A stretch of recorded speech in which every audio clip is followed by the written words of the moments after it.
Hello everyone, my name is Ben Crawshaw. Thank you so much for taking time out of your very, very busy schedules to join us today.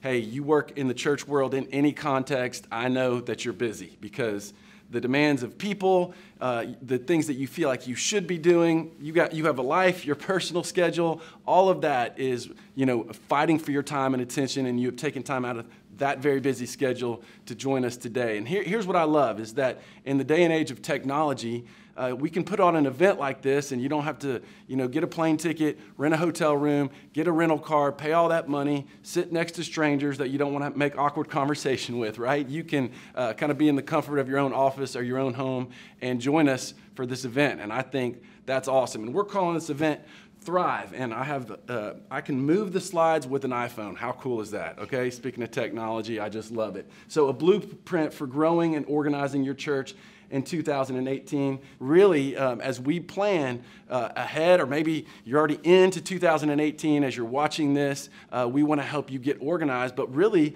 we just want to help you succeed in any way that we can. We want to see your church thrive in any context that we possibly can help you, because we love churches. We love small churches, big churches. We love church leaders, and we just want to do what we can to serve you, but really we want to see you thrive. As I mentioned later, my name's Ben, Director of Content at the Rocket Company, written a couple books. I've been working with churches since 1998. Wow, it's been a long time. I love small churches, although we all have a different definition of what a small church is, right? I'll let you guys argue over that. I'm passionate about helping church leaders move forward and really just love being around church leaders, learning from you guys, stealing your ideas, putting them together and sharing them with other people, right? Because you're in the trenches doing this week after week, and you're mobilizing volunteers and you're seeing, okay, that worked, that didn't work as well, but this has really, really worked.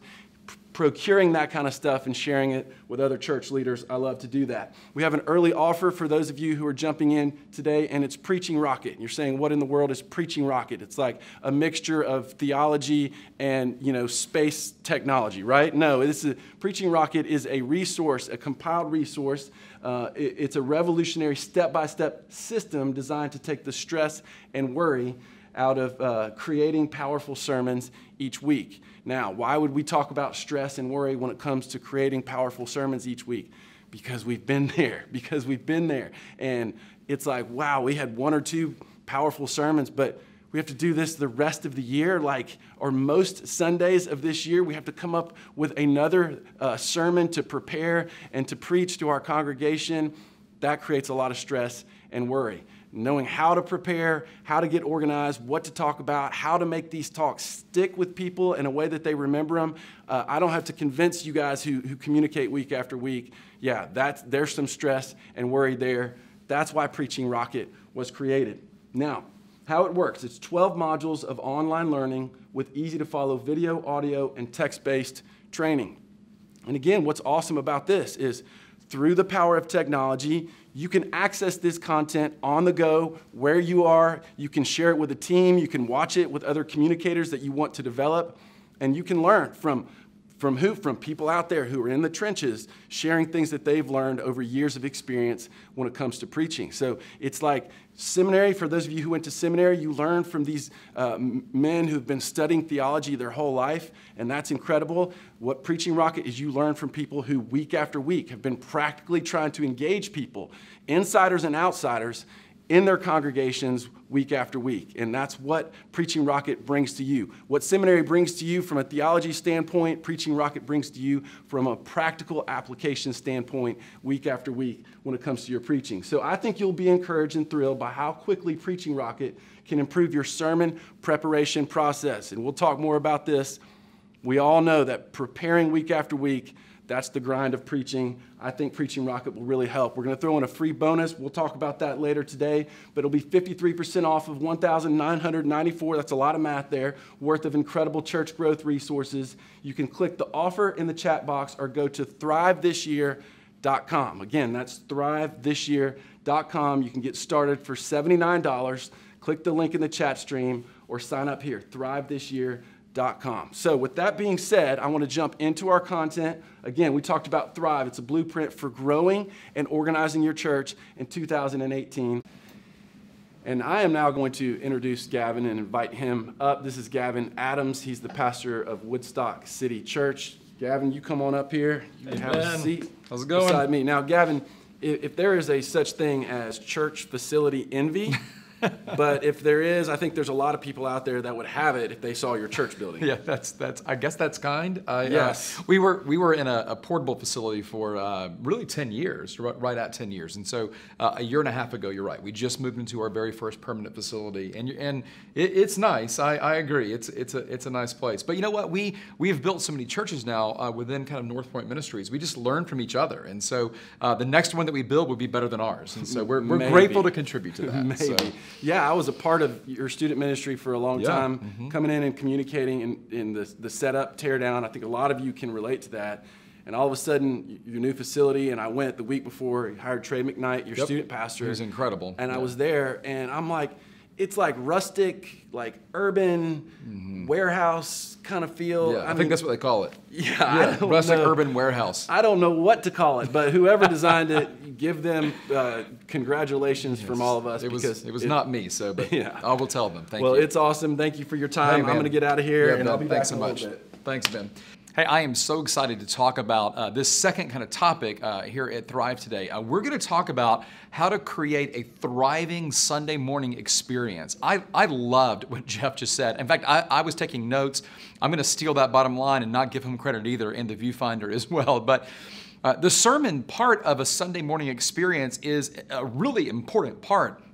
For those of us who are lead pastors, it's easy for us to begin to think it's the most important part, and not to take anything away from it because it is really, really critical to get right. But a thriving Sunday morning experience is way broader, right, than just the sermon. The sermon is really important, but there's more to it than just that. So the time that we have together, I want to talk about the entire experience of a Sunday morning outside of just the sermon. Jeff has covered that so well. We're going to talk about the things that surround that sermon. Now, before we can get too far into that, we should talk about really who's coming to this experience, who's experiencing Sunday morning with us. And not to kind of be too stereotypical or lump it into kind of too broad of buckets, but really there are two groups of people that show up at our church every single Sunday, every time we're having an experience. And it's really, we'll call them insiders and outsiders. Now, you know who the insiders are. The insiders are your people. They're maybe the members of your church. They're the regular attenders. They're the people who are serving. They're generous. They're giving to the mission. Those are the insiders. And we know how to capture those. In fact, it's easier for us to create a thriving Sunday morning experience for those insiders because we are one of those insiders. We understand them really, really well. But for us to really have a thriving, growing church, we can't just create thriving experiences for insiders. We really have to figure out how to capture the hearts of an outsider. So when we say outsiders, at least for this conversation today, let's think of these people as the unchurched people in the community. Maybe if your community is like mine, we have a lot more de-churched people in the community. They're not completely unchurched. They've just been gone for a long time. They're de-churched. Or it could even be church shoppers in our community, not just disgruntled people with other churches. Maybe they're new to the community and they're just beginning to look around, but they're church people, or maybe they've attended another church in the community, but for whatever reason, they've decided that they want to kind of look around. They want to find out what other options exist in the community. So that's really outsiders. When we think about the people who could be showing up to our church as a guest, they could be the unchurched people, the de-churched people, or they could just be church shoppers, people wanting to check you out for the very first time. And here's what we want to do. We want to create an incredible, thriving experience for both of these groups. Because if our church is going to grow, and growth is important because people matter and individuals matter to God and they matter to us too. We know that the mission of our local churches is the most important mission of any organization in the community. It's the most important organization on the planet. And so we want to get this right, but not just for the insiders. We want to get it right for every single person in the community, and that includes the outsiders. Now, before we can kind of walk through the solutions of how to create this thriving church kind of experience, we really should talk about the obstacles that we have to overcome. And believe me, there are some definite obstacles when it comes to creating a thriving Sunday morning experience. Here's the first one. We're going to talk about three specifically. Here's the first one, though. A thriving church experience is hard to define because thriving, it really is kind of subjective. What's thriving to you may not exactly be what's thriving to me. Here's something I know for sure. What's thriving for me in a church experience is probably not the same as what an unchurched or a de-churched person would say is thriving for them. And so as we try to define thriving, it actually kind of complicates. It does create an obstacle between us and what we're hoping to create. Now, when I think about thriving, though, and I bet you would say this is true too, when we think about thriving, we could probably say that thriving means that it's irresistible to people and it's also highly relevant to people. Now, the problem, though, is that those two words have kind of been vilified a little bit in the church, right?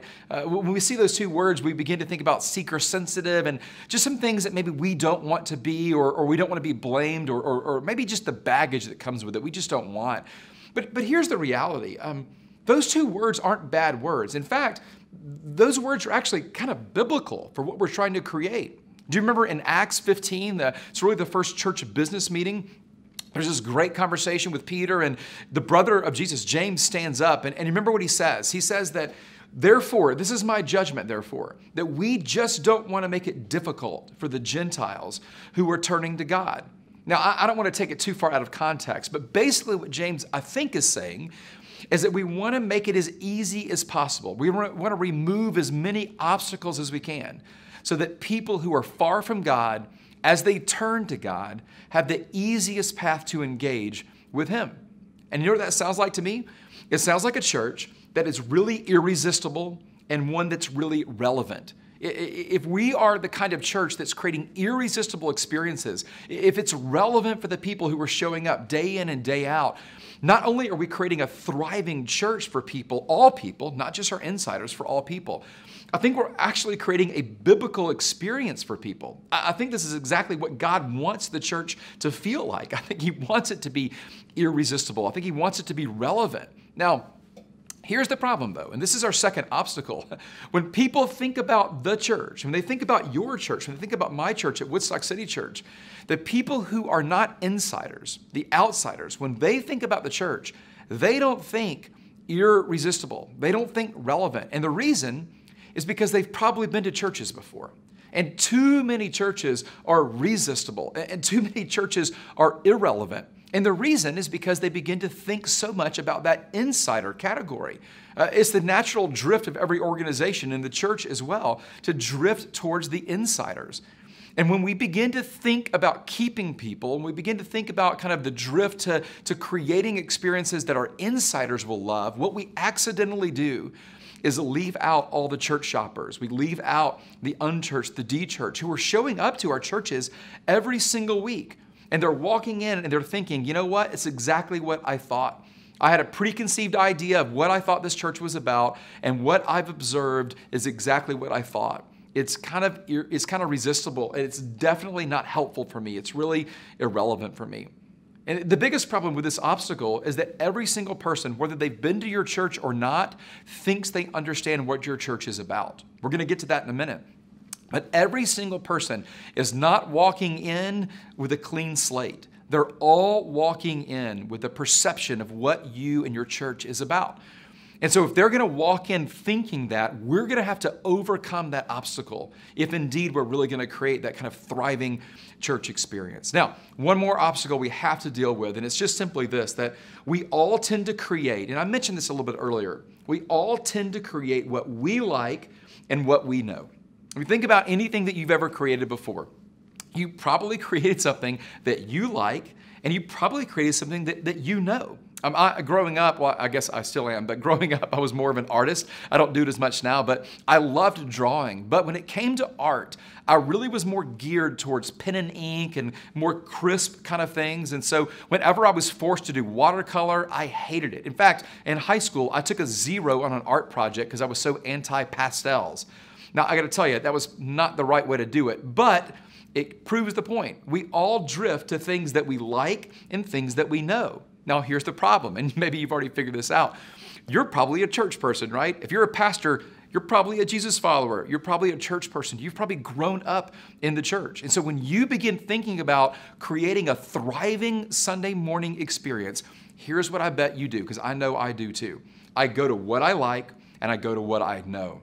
Now that may be really great for a portion of the people who are showing up at your church, back to those insiders, but it isn't great for everybody. It definitely isn't great for those unchurched and de-churched guests. So if we really want to create an experience that is thriving for everybody who shows up at our church, we can't default to the things that we like and we know. We have to expand the experience, and we have to think a little bit broader than that. Now the reality, and I know this because even if you're a part of Preaching Rocket, I know this is true for you, that you don't want to do that. In fact, you have great intentions. Your intentions are not to create a church for church people, and your intentions aren't just to preach to insiders or create experiences for insiders. You really do have great intentions, but here's the problem with our intentions. There's a big difference between just having great intentions and being intentional. To be intentional, it means that we have to not just think differently, we have to actually behave differently. And so when it comes to our intentions, really it's our good intentions that we have. They have to be combined with great strategies and great systems. And if we can combine those great intentions with intentional strategies and intentional systems, we move from wanting to do something to actually being able to do it well. So with that in mind, I would love to talk about some of those intentional systems and strategies that we can all use, no matter how big your church is, no matter what denomination your church is, no matter where your church is located. It doesn't matter about the context. No matter where you are, there are some things that we all have in common, and we can bring these strategies into our intentions and make them highly intentional. And when we do it, we create an incredible church experience for every single person who may be showing up this Sunday. So we're going to start, and maybe the most obvious place is the place that people bump into the fastest. It's our parking lot. Now, we've all heard this said before, that the sermon begins in the parking lot. We know that's true, but the sermon doesn't just begin in the parking lot. The sermon actually begins and the sermon ends in the parking lot. The entire experience begins and ends in the parking lot, which makes the parking lot a really critical place for this thriving church Sunday experience that we're hoping to create. So think about the fact that these guests are showing up for the very first time, and they already have a perception of what your church is about before they even get into the building. That's why this is so important. That guests, they're actually going to decide what you're about long before you tell them what you're about. I know that you have a great vision, you have a great mission, you have a great strategy statement, and you love telling people from the platform, from the stage, from the pulpit, what that is. But here's the problem. That's probably 10, 15 minutes into their experience. They've already decided what you are about way before you get to tell them what you're about. That's why the parking lot is so important. And if that's true, and I think it is, it means that the experience before the real experience may be the most important experience. The parking lot experience, it could actually be the most critical thing that happens at your church and at my church. And that almost seems kind of heretical, right? Like to think that the parking lot is more important than the sermon, that it's more important than worship, but it could be. If a person has been burned by the church before, if a person has had bad church experiences and they're showing up with those experiences, and that's the lens that they're thinking through and the lens that they're looking at your and my church through, their first experience in the parking lot may be the most important experience. So how do we design a thriving experience in the parking lot? A couple of tactics that I think can help that happen. The first one is to make it highly personal. At Woodstock City Church, we have parking volunteers all over our parking lot. Now, let me say this. We don't have them out there because people are incapable of parking. That isn't the reason. I mean, we drive and park all over the place, and no one tells me where to park everywhere I go. In fact, it would be annoying if that happened. But in our local church, we want to make parking highly personal. Not because people can't find a parking place, but because we want to greet them personally, and we want to begin to tear down some of that maybe negative perception that they have of the church the minute they pull onto the property. So by making it highly personal, we can begin to reset what they think of our church from the minute they drive on. Now, beyond that though, we also want to make it really fun. Now, we don't think about parking as being fun very often, but I will tell you what, there are ways to make the parking lot a fun experience. And listen, to back up for a second, if we think about how to make an unchurched, de-churched person, a church shopper, a person who's skeptical, a person who thinks they already know what you're about, if we want to begin to break down some of those barriers, the absolute best way to do it is through fun and through humor. That's why I think that we have a tendency in our messages to want to lead with things that are fun, because we know that fun and laughter break down barriers. Well, what if we brought that to the parking lot? Around Halloween every year, we put all of the people out in our parking lot in fun costumes. Now, not scary clowns, nothing weird, but we want to make it fun. Every week, if you show up at Woodstock City Church, we have people pulling wagons, and we put toddlers in the wagon and pull them into the church as they are laughing, and guess what their parents are doing? Their parents are smiling and laughing too, because we are making it fun for them. And here's the last one. We really want to have a great, clear plan. If you don't have a plan, people will make up their own plan. That really messes up the parking lot.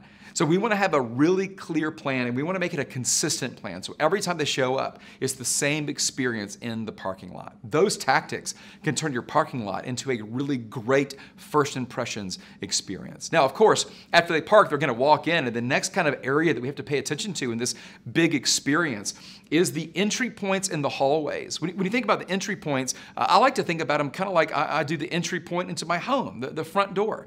And the front door leads into the foyer. When we have guests coming over, we don't walk them through the dirty mud room where my boys have taken off their sweaty football cleats. We walk them through the front door. And we make sure that the entry point, the foyer, is really clean and ready, because we want our guests to know that we were expecting them, that we're glad that they're with us, and we're ready for them to have a great experience. Well, these front doors and these entry points and the hallways are a huge, huge, huge part of that. So what do we do to make the front door and what do we do to make the hallways a great, thriving experience on Sunday? Here's the first thing we have to do. We can't allow navigating the church to become an obstacle. I know this is a big issue for a lot of us. Our buildings can be complicated, and not just because some of the buildings are larger than others. I mean, even smaller portable facilities. In fact, portable buildings can be the most complicated to navigate. I would say that it is impossible to have too much signage in the entry points of your local church. In fact, if you're not sure you have enough, you probably don't. And the minute you think we have twice as much as we need to have, you may barely be getting to the point that you do have enough. I would encourage you to bring someone in from the outside and ask them how easy it is to navigate, and watch them, walk beside them, kind of see where they're looking, see what they're not being able to find out. Signage is so critical to making it easy for people to navigate. But it isn't just about allowing them to navigate it on their own. We want to make it really personal. In fact, the more highly personal we can make it, the better it is. But we want to make it highly personal, but at the same time, we also want to allow for people to have personal space. We train our guest services volunteers to make it highly personal, but not creepy personal. Like, we don't want to make people walk in and be a little annoyed or a little weirded out because we're trying to hug everybody. You may want to hug everybody, and that may be something kind of that God birthed you to do, but I will tell you, even if you love doing it, guests, the unchurched people, the de-churched people, as they're walking in, they really value that personal space. So here's what we do. We actually coach our guest services people to not shake hands. We say hi a lot. We say thanks so much for coming today. We're glad you're here. And in fact, we actually give them exact phrases to say, like the ones I just gave you. But we encourage them, don't shake hands with people. Don't hug people. Allow them to initiate contact. If they want to shake a hand, that's great. But make sure they initiate it, because their personal space really, really matters. So think about hallways, you think about those entry points, a couple of kind of tactics or strategies to keep in mind. The first one, as I said, make it really, really personal. That's important, but allow for personal space while you're doing it. The next one, put the best people in the prominent places. This may sound weird, but we actually fire volunteers at our church kind of frequently. You should feel free to do the same thing. We don't want to just put the people with warm bodies in a volunteer t-shirt here in this spot. This is kind of like the Navy SEAL of volunteer positions. We want to put our absolute best people on these prominent positions. And there are people who are better than others. It's okay that we know that, and it's actually okay that we strategize around that. You got to put your best people in the most important places. And here's the last one. We want to train our volunteers to be guest experts, because that kind of consistency matters. We want those volunteers to be highly trained, and we want them to understand what it looks like to have great guest experiences. And you know what we actually do? We take our greeters to other places and allow them to experience good and sometimes bad guest experiences. And not even just in churches. We'll go to restaurants. We'll go to a mall. We'll walk around at retailers. And we will find out what's working and what's not working. And then we'll debrief after it, because this helps us get better and better and better. All right, a couple more. Here's the next one. If we want to really design a thriving church experience with these guests in mind, we have to remember that children and students are actually people too. Now, that's kind of funny to say, I guess, but they're guests as well. When a child is walking in, they're kind of apprehensive, but they're a guest too. When a student is walking in, they're a guest as well. If you want a guest to move from guest to regular attender and maybe eventually really highly engaged attender, one of the most important things we can do is ensure the entire family experience is great, because, and you know this, if a child or a student is begging to come back, you have captured the adults. At our church, this happens constantly. We have children who cry because they're having to leave our church. I grew up crying because I had to go to church. Well, we've tried to reverse that. We want kids to beg to stay. We want kids crying because they're having to go home because they love our church so much. And here's what we all know. If we capture a child, if we capture a student, we've captured the whole family. And so thinking about these children and students, it's really, really critical to the success of this thriving experience. A couple of thoughts on that. One, and this is important, especially for our younger children. Every parent desires a safe experience more than just a great experience. Sure, they definitely want it to be great, but it's way bigger than just great. Especially parents of preschool and elementary age kids. They are first looking to see if it's safe, which means your check-in process is really important. It means how personal you make it is really important. It's great if you have electronic check-in and kiosks, but you should have people there, and you should have greeters there, and you should have people who are making it look safe. You should lock doors during the service. Anything that you can do that makes it feel and look safe is a win for that guest. Now, on top of that, though, it's a little more than just that, right? Nearly every child and student who's walking in is actually walking in a little apprehensive too. I mean, you know that. If you walk into a brand new situation, there's a little bit of anxiety in you. Well, with our guests who are children and guests who are students, they feel a little apprehensive as well. Maybe even more than the parent. That they're about to be left in a brand new area, left in a brand new room. They're about to be given to some volunteers who they have never seen before. That's actually a pretty scary experience. But you can imagine, the more fun we can make it and the more personal we can make it, the better that experience will be and the faster that apprehension begins to go away. Not to go too far back, but that's why we love putting children in wagons in the parking lot and dragging them in that wagon. Because before they even get to our children's area, they already like this church. And the apprehension begins to melt away. That is so, so huge for that guest experience. So a couple of quick tactics on that. One, we have to really do a good job of planning the children and student experiences. And I would say, we should invest as much energy, effort, budget, and time in the kids and student areas as we do the adult area. And that doesn't happen that frequently. The reason it doesn't is because the people like you and I who are kind of setting the budgets and we're the ones responsible for the expenses and the revenue, well, we're not in these areas as much. We're primarily in the auditorium. And so most churches seem to do a better job in the sanctuary than they do with the students. And the reason is because that's where we live the most. But I'll tell you, if we really want to create a thriving Sunday morning experience, we have to focus as much on kids and students as we do on the adults as well. Next thing here, we also, with that said, we want to make sure we do that really well. We want to staff it well. We want to put the energy to it. We want to make sure it's just incredible. All right, one more thing that we want to deal with, and it's the adult service. Now, I won't talk a lot about preaching because there's a lot of great resources from Jeff on that, and he is so incredible at it. In fact, I've learned so much from Jeff on that. So let's talk about the things kind of around the adult service outside of just the message alone. Here's the first thing that I think is so important for this thriving guest experience. We want to make anonymity a priority, but we also want to make taking next steps really easy and obvious and logical. Here's what I mean by that. Anonymity is so important for a brand new person, especially if they've had bad church experiences, or maybe they're just skeptical. Maybe they're an unchurched person. They're really far from God. They don't have a relationship with Jesus, but they're curious and they're willing to lean in a little bit. They want to know a little more. But when they walk in, they don't want to be bombarded with that. They don't want to be hit over the head with Bible verses. They don't want to be told what's right and what's wrong. They want to actually be anonymous. They want to sit and soak it in. They want to watch from a distance for a while. And we should create opportunities for those people to do just that. But at the same time, we should work really hard to make it easy and obvious and logical for those people to take an incremental next step whenever they are ready. That allows them to move a little further into the experience, but only when they're ready. That's so important to get right. The next thing we want to do is we want to create a guest-centric experience rather than in this insider-designed order of service. Our church services are right at about an hour. Yours may be a little longer or a little shorter, but it's so easy for us as we're designing these kind of experiences, designing this service, to think about it more from an order of service that our insiders will participate in.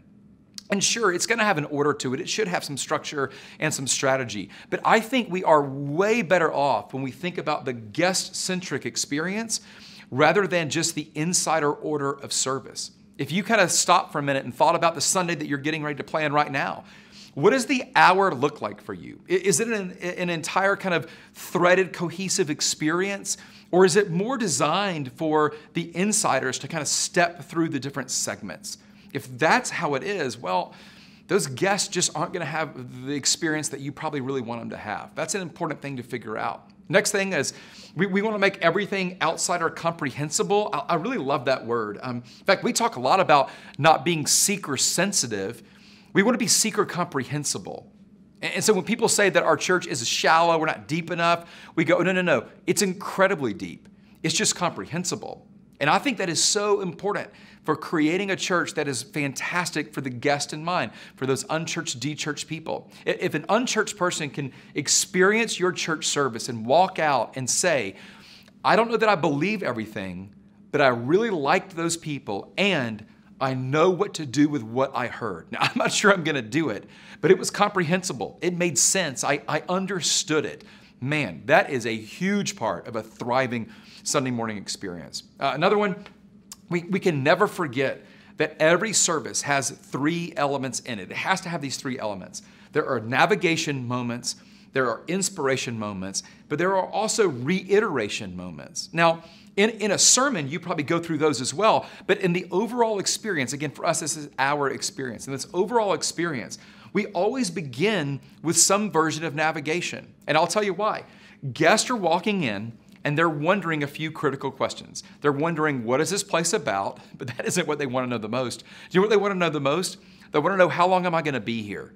Every guy is asking that question. So every single week up front at the top of the service, I say, we're so glad that you're here today. Thanks for joining us. If you're here for the first time, there's some things you might want to know. Let me just tell you, over the next hour, oh, by the way, we're going to be here for an hour. You probably wanted to know that. We're going to sing some songs. If you want to sing with us, you can. If you want to stare at us, we're okay with that too. We're going to listen to a message today. Here's what the message is about, kind of navigating where we're going. And then I always will, at the end, say, and all of those things we do for one reason, and it's our mission, to lead people into a growing relationship with Jesus. We hope over time, maybe that becomes true for you as well. But right now, we're just glad that you're here. That's navigation. Of course, there's also inspiration moments that happen. And at the end of the service, we love to reiterate what we talked about. So whether I'm preaching or someone else is preaching, we always love to, at the end, dismiss people, but not just say thanks for being here. We always like to say, hey, thanks so much for coming. Can I tell you a couple of options for next steps for you. If you're brand new today, we'd love to meet you, and we actually have a gift for you. You don't have to do anything for us. We just want to say thank you. Here's how you can get that. It makes it personal. We love saying those things, not just putting it in a bulletin or putting it in some videos at the top of the service. So a couple of quick tactics to kind of rethink it again. Here's some specific strategies. The first one is anonymity is good. That's a real win. Keep it dark enough that people can feel like they're not being looked at. Allow them to walk in without shaking hands and hugging everybody. Allow the people who are guests to actually just be a guest, and allow them to be a guest for as long as they really need to be, until they decide to take that next step, which is also important. Giving great and easy and obvious next steps every single Sunday is really important. Somebody may show up for the very first time and they may be ready to take a step. It could be that church shopper and they've walked in and they've loved everything they've experienced. Well, we should be able to give them a next step right there and then. But it could be a person's 12th time and they're just still checking you out and they have been anonymous the entire time. But now they're ready. Well, let's make sure they have an easy next step as well. And of course, the last thing here, we want to make sure we always prioritize the experience and make sure it's comprehensible. If you do kind of Christian-y things in your service, that's okay. I mean, you should keep doing it if you want to. But my encouragement would be to make it comprehensible. For instance, if you're going to take communion in service, just don't pass the elements and read a quick passage. Take a minute and explain why this is important. Explain what it represents. If we always thought that someone in the room was there for the very first time, it would probably change the way we talk about things. In fact, the best advice I ever got on this, I had a mentor say, hey, Gavin, if you were just sitting in your office with someone, how would you explain it to them? And I thought, wow, that's a good way to think. So if you were just sitting in your office with an unchurched, de-churched, church shopper guest, a person who's skeptical, a person who doesn't understand communion, doesn't know what baptism is, they're seeing it for the very first time, how would you explain it to them? How would you set up what you're about to do? So making it comprehensible, not just in the sermon, but making the entire experience comprehensible is really, really, really critical. Now, I said this a minute ago, but that's the real reality, right? Every week, someone is walking into our church services and they are giving God and they're giving the church one more shot. And you know this, the church is the hope of the world because Jesus is the hope of every individual. And we just don't want to get that wrong. Like we don't want to mess it up. And so spending all this time and energy and effort in this strategy, it really matters. Having systems, they really matter because the mission matters. It really is that important. So I'll just leave you with this, that good intentions must be connected to great strategies and systems if we want these good intentions to actually become intentional. And that's what systems and strategies can do for us. Hey, thanks so much for letting me be a part of this with you guys today. Man, I really enjoyed talking about it. Ben, I'm invite you back out, and we're going to have a couple questions. I'm going to give you the technology there. Yeah, that's awesome. So great. I appreciate that. And I love what you said about things being comprehensible because that's probably great when it comes to communicating to your staff as well. Oh, yeah, and everything. Yeah, absolutely. Once you've made it simple enough for everybody to understand, yeah, that's when your staff probably remembers it. Well, think about it like with even like children, right? I mean, I've got 4 children, and so I talk to them each differently. Right. I don't talk to my 10-year-old the same way I do my 18-year-old, right? Because they're at just different places in their comprehension. And so, gosh, in our church, it's the same way. Absolutely. Or their staffs or whoever. Yeah, that's great. So we're going to jump into some Q&A right here. And our first question comes from Greg. And he says, what are the most important ways to let guests know you care and appreciate their presence? Yeah, so I'll tell you what. I think that our tendency is to assume the best way to let a guest know we care is to shower them with care. I think the best way to let a guest know that we care is by creating an experience that is obvious that we're expecting them, that it's excellent. They walk in, they drive into the parking lot, they walk into the front door, they walk into the sanctuary, the auditorium, and it is evident that we know they're with us. We address them from the stage. We say, thank you so much for joining us. We know that you came today. Maybe you were invited, you're here for the first time. We just feel honored that you're with us today. We hope you enjoyed the experience. Let us know if we can help. I think that is the most caring thing that we can do because if we design it with them in mind, they're going to recognize that immediately. And then we allow them to kind of take the next steps, allow them at their pace to step in. I can't think of a better way to care for someone than allowing them to own the pacing. themselves. Absolutely. And I love what you said about, not hugging them or having these moments where you make them, force people to meet someone. I get terrified during those moments. Yeah. When I have to talk to a complete stranger and I don't know what to say. Well, especially if you've had bad church experiences, Right. or something that's driven that, right? You're already apprehensive anyway, so. Yeah, that's great. Okay, so this is from David. He says, how do we get contact info from guests? A very great, simple question. Yeah, David, that's a really simple question. I will tell you that we don't do it. How's that? We have debated that for a long time. Here's what we decided. We decided that if we do a good enough job in the guest experience and in the service experience, we don't need their information because they're going to come back next week anyway. And at some point, it may be week 2, it may be week 8, at some point though, they are going to take an incremental next step. Now, the very first time they take that incremental step, we're getting some information from them. Got it. But we're not doing it up front. I mean, again, this is maybe personal, and I may be wrong about this, but I would never do like guest connect cards or any sort of connection cards in the service. I would rather the person who is there know that we value their anonymity and we value creating a step for them. So whenever they're ready, they can do that. So again, it's kind of like trusting that it's going to work, right? I mean, we're kind of jumping off a cliff, praying that it's going to work in a way. But I will tell you, we have seen it work incredibly well. But I think it's because we design everything else around it well, and that's why it works. It's great. Okay, this is from Mark, and he says, what are the best forms of ongoing follow-up with visitors, which may tie in a little bit to the last question. Yeah, so Mark, kind of the same thought, I guess, in a way. But I will tell you, too, I said that guests aren't just adults, right? So if you're bringing a child for the very first time, we have to capture information from you. So if you're a child coming in, we've got the parents' information from that. Now, we don't contact the parents and say thank you, but I'll tell you what we will do. Every single child or student who shows up for the very first time gets a postcard from the person in the room who's their small group leader or their kind of classroom leader for the day.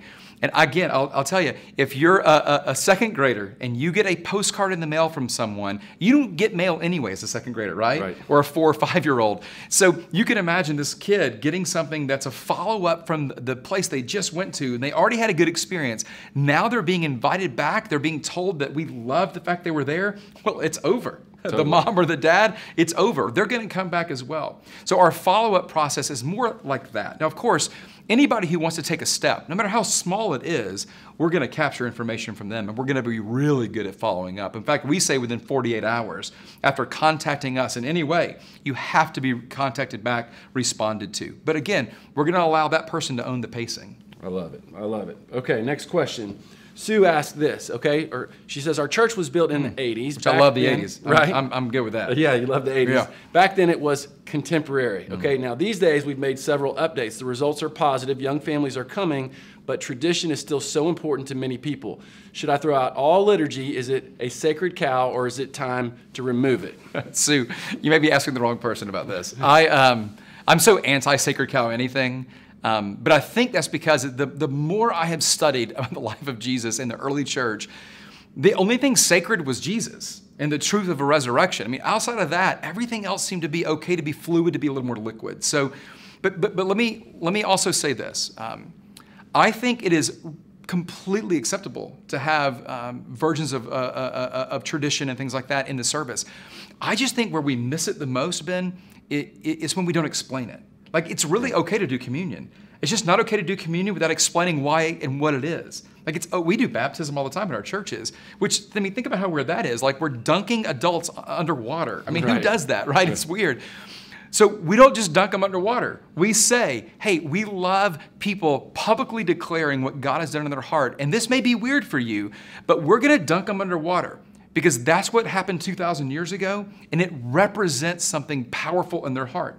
It represents what Jesus did for them. So going under the death, burial, and resurrection, that's why we do it. Well, all of a sudden now, all the people in the room aren't saying, get rid of the traditions. They're saying, thank you for making the tradition comprehensible for me. Yeah. So I don't think you have to throw everything out. I just think we have to contextualize what we're doing.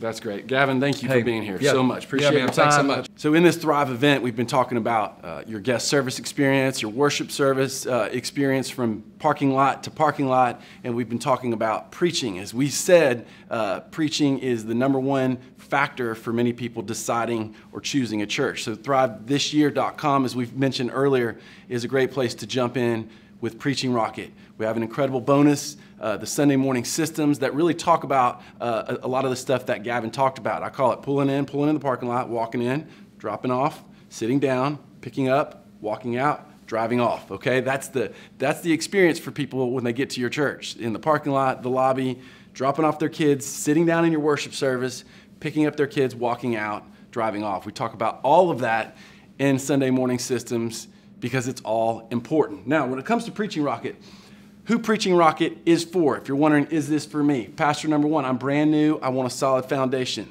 Not theological foundation, but a foundation of engaging people, insiders and outsiders, week after week in my preaching. Pastor two, I think I've hit a plateau. I feel stuck. Like, okay, I've been kind of working this same vein for a while, and I want some fresh ideas. I want some fresh energy into my preparation and delivery process. Pastor three, things are going great, but I want to stay fresh and strong in my preaching, okay? I'm in shape. I want to stay in shape. I don't want to get out of shape. That's who Preaching Rocket is for. Now, here's the truth. Old habits die hard. When it comes to, okay, we're going to get no outside coaching with our preaching. We're not going to look for any other resources. It's going to be the same week after week after week because, you know, we bring what we bring to the table. And we're going to learn new things and we're going to grow in our walk with the Lord and our understanding of Scripture. But when it comes to the art and the craft of illuminating God's Word and bringing it to truth for people who sit in our sanctuaries, in our auditoriums, we're going to continue to do the same things, kind of the same techniques, the same way of communicating, unless we do something different. Unless we do something different, we get the same results. All right, here's a couple of tweets. I don't know how well you can see them up here. This one says, Preaching Rocket messed up my message for Sunday in a good way. Hashtag tweaking the outline, tweaking his sermon. To all my pastor, preacher friends, Preaching Rocket is so amazing. The coaching is so worth the investment. And these, again, people from all kinds of different levels. Some are new, getting started. Some have been preaching for a long time.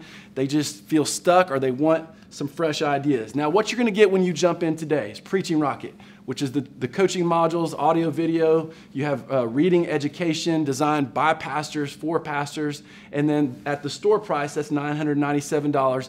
Bonus, the Sunday morning systems that I was talking to you about a minute ago. And so with our total store value, that's $1,994, okay?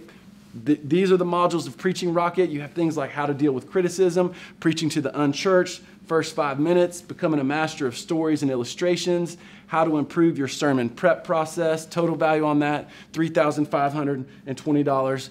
Bonus that we're throwing in, the Sunday morning systems. This is for people who act quickly, and you're seeing this right now. We want you to jump in right now to get Sunday morning systems, $997 value, absolutely free, completely free for people who jump into this today. Now, if all this did was help make your church irresistible, would it be worth it? If all this did was help you engage insiders and outsiders, would it be worth it? Both of these products, Preaching Rocket and the Sunday morning systems, are designed for both of them, to engage both of them at the same time. You can see why it's a good deal at $1,994 to engage insiders, outsiders, improve your preaching, take it to the next level, and create this great overall experience for guests. All right, so you can get started now for just $79 a month. It's $79 a month over 12 months. You click on the link in the chat stream or you type in thrivethisyear.com. So you can open a separate tab in your computer and type in thrivethisyear.com. That's all one word, thrivethisyear.com. It'll walk you through exactly what you need to know to get a hold of these great products today. And that's 53% off of our store prices for just being a part of this event. And again, we're appreciative of you and your time jumping in, and that's why we wanted to create some incredible discounts around these things so that you can do exactly what we're talking about, is begin to thrive this year, not only in your preparation, but in your execution from the standpoint of your preaching and from the standpoint of the experience for your insiders and your outsiders. So what you're going to get, Preaching Rocket, as we've been talking about, all of these things, this is all part of Preaching Rocket, $79 today, $79 a month for 12 months, thrivethisyear.com.